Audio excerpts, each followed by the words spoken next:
नमस्कार दोस्तों, मैं सलाउद्दीन नवीद रोशन राहे के इस नए अंक में आपका स्वागत करता हूं।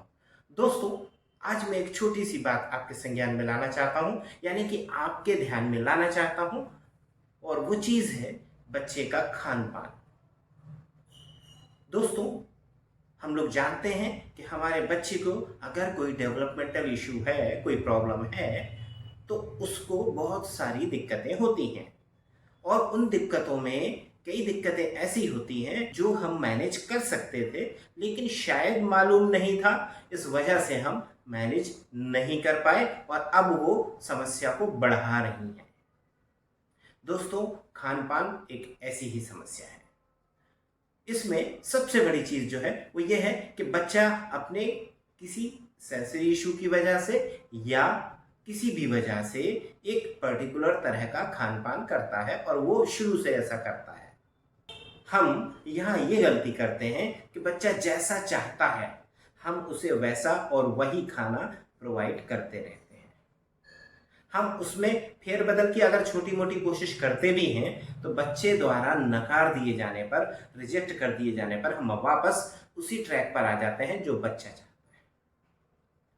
और कुछ दिन या कुछ महीने नहीं, कुछ सालों तक ये रूटीन चलता रहता है और बच्चा उस खाने के अलावा, उस पर्टिकुलर खाने को पर्टिकुलर स्टाइल में खाने के अलावा और कुछ नहीं खाता है, जिसकी वजह से उसको पर्याप्त यानी कि उतना अच्छा खाना नहीं मिलता है, उतने हर चीज़ उसके खाने से उसको नहीं मिलती है जो उसकी सेहत के लिए ज़रूरी है, यानी कि पर्याप्त पोषण नहीं मिलता है। अब इसका नुकसान उसको दो तरीके से उठाना पड़ता है कि एक तो सेहत खराब होती है, दूसरा जो डेवलपमेंटल इशू हमें रिजॉल्व करना है हम उसे रिजॉल्व नहीं कर पाते हैं, क्योंकि वो एक बिहेवियर बन चुका होता है, रिजिड बिहेवियर, जो कि सीधा या सही नहीं हो पाता है और यहाँ पर हम फेल हो जाते हैं। और यहाँ सबसे बड़ी वजह जो है वो ये है कि हम बच्चे की चॉइस का ध्यान रखते हैं, उसके सही पोषण का ध्यान नहीं रखते हैं। बच्चे को यही पसंद है तो हम वही खिलाते हैं। हम कोशिश नहीं करते या करते भी हैं तो अनमने तरीके से, कि अरे नहीं अब उसका तो पेट नहीं भरा है, उसको तो अच्छा नहीं लग रहा होगा तो उसको तो वो खिला देते हैं। थोड़ा सा तो दे रहे हैं और वो थोड़ा सा किसी दिन बहुत सारा हो जाता है और जिस दिन वो बहुत सारा हो जाता है उसका अगला हफ्ता खराब हो सकता है।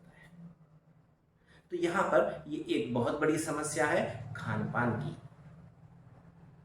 दोस्तों, यहाँ पर मेरा एक ही कहना है कि यहाँ पर हमें बच्चे को हर तरह का खाना खिलाना चाहिए जो जिस एज में ज़रूरी है। जैसे कि बच्चा अगर 6 महीने का हो गया है तो उसको हमें सॉलिड फूड देना शुरू करना चाहिए। जब वो 1 साल का हो गया है तो उसके खाने में हमें हर वो चीज़ शामिल करनी चाहिए जो हम खाते हैं। 2 साल का हो जाए तो उसकी डाइट एक 2 साल के बच्चे जैसी होनी चाहिए। यहाँ पर ये देखने में आता है कि पेरेंट्स कभी मजबूरी में और कभी जानबूझकर प्यार के वजह से लाचार होकर बच्चे को चावल भी मिक्सर में पीस कर देंगे, रोटी भी मिक्सर में पीस कर उसको गला कर खिलाएंगे। नॉनवेज रुमाली रोटी या ऐसी रोटी के साथ खिलाएंगे जो मैदे की बनी होती है। दोस्तों, हर वो खाना जो पेट को खराब करता है वो जिस्म को खराब करता है, जो जिस्म को खराब करता है वो हमारे पूरे सिस्टम को खराब करता है। अब यहाँ पर खाने की वजह से पेट में जो एसिडिटी होगी, गैस होगी या जो भी इंडाइजेशन होगा, उससे जो गैसें जनरेट होंगी वो हमारे पूरे सिस्टम को ख़राब करती हैं और एक बच्चे के लिए सोचिए वो कितनी हार्मफुल होती हैं जबकि उसे कोई सेंसरी इशू हो। दोस्तों, अगर हम बच्चे को वो खाना खिलाएं जो उसकी ज़रूरत के हिसाब से हो तो बेहतर होगा।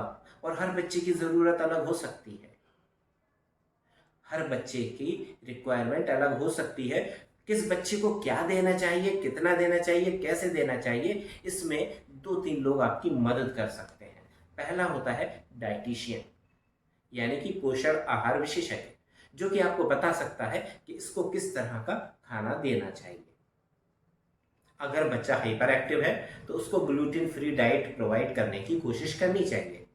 यहाँ पर यह ध्यान रखना चाहिए कि बच्चे को हो सकता है दूध से दिक्कत ना मैदे की रोटी से दिक्कत हो सकता है उसे दूध से दिक्कत हो सकता है उसे किसी और चीज से दिक्कत हो, लेकिन हमें उस चीज को ढूंढना, समझना और रोकना हमारी जिम्मेदारी है। अगर हम ये कर पाए तो हम अपने बच्चे के प्रॉब्लम की वजह को रोक सकते हैं।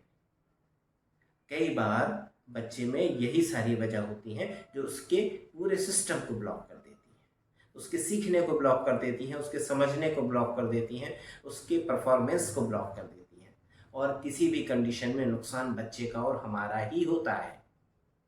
तो दोस्तों, यहाँ पर ये ध्यान रखिए कि अगर हम सही खाना खिलाएं, सही एज के हिसाब से खिलाएं, सभी खाना खिलाएं, सभी से मतलब शाकाहारी, मांसाहारी, जो आपके परिवार में चलता है वो खिलाएं, पर उसमें यह ध्यान रखें कि कोई भी ऐसी चीज नहीं होनी चाहिए जो बच्चे के लिए हार्मफुल हो।